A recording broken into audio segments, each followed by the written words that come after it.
Good morning, everyone, and welcome to this week's edition of Socially Distanced Safety. I want to take a few minutes here this morning to talk about something that maybe is a little bit different than what we have the last few weeks, and maybe in some ways it'll even be refreshing to have a regular safety talk about a few of our topics as opposed to anything specifically related to COVID. The big thing I want to emphasize here this morning and make sure that everybody has a clear understanding of is Andersen's policies, specifically regarding potential removal from project for serious safety violations. Unfortunately, this has come up a few times in the last couple of weeks, and it's something that we feel like is necessary for us to reiterate our expectations. We've had two times in the recent weeks where we've had to make the unfortunate decision to remove an individual from our project based on safety violations that have occurred.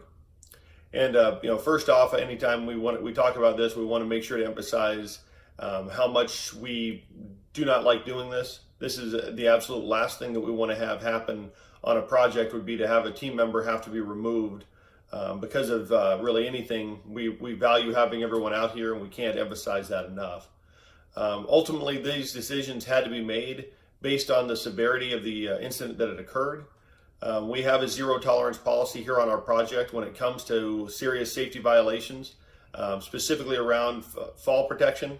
Anyone who does violate any of our fall protection standards, expectations on site, if they have the means, they have the knowledge to do so, and they still willingly make that decision to violate that rule, then that's a zero tolerance policy that results in immediate removal from our project.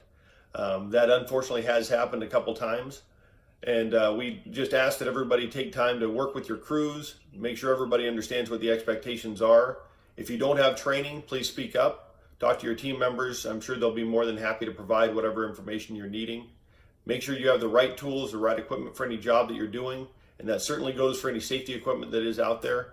Make sure that you have that and you're prepared before you put yourself in any kind of position to be at any kind of fall hazard equal to or greater than 4 feet, or if there is any greater hazard down below that, even if it's less than that 4 feet.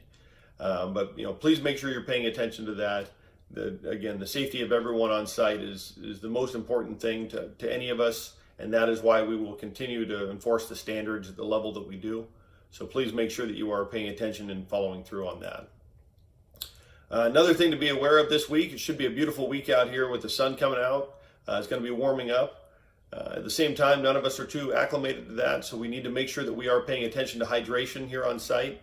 For one, early in the morning it's still chilly. We're probably bundled up, wearing a light coat or something, or sweatshirt.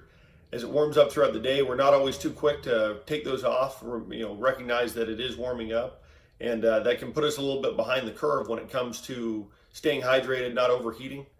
So please make sure that you are bringing plenty of water. Dress in layers so you can remove one of those layers as it does start to warm up, and make sure that you're eating well throughout the day so that way your body can do something with all that water that you are hydrating yourself with. Pay attention to that. If you are needing water, talk to your foreman, talk to your supervisor, and they will be more than happy to provide that for you out there.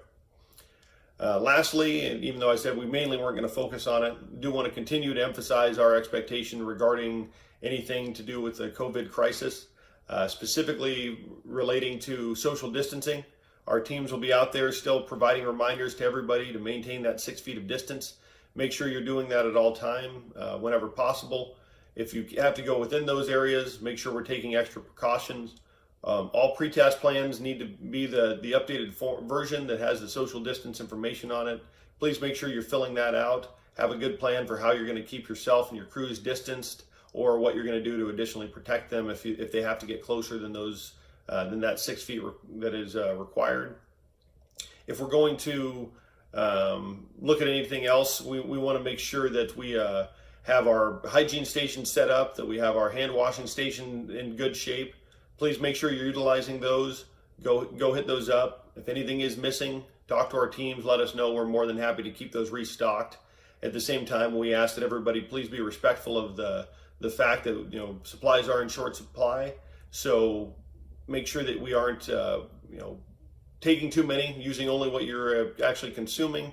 But please make use of them. Make use of the masks. Make use of the different equipment that we have out there so that we can keep the project open. Most importantly, keep everybody coming home safe at the end of the day, because that's really what it's all about. And again, in summary, thank you all for everything that you guys are doing. Looking forward to another good week out there, and we'll see everybody out here this week. Thank you. Bye.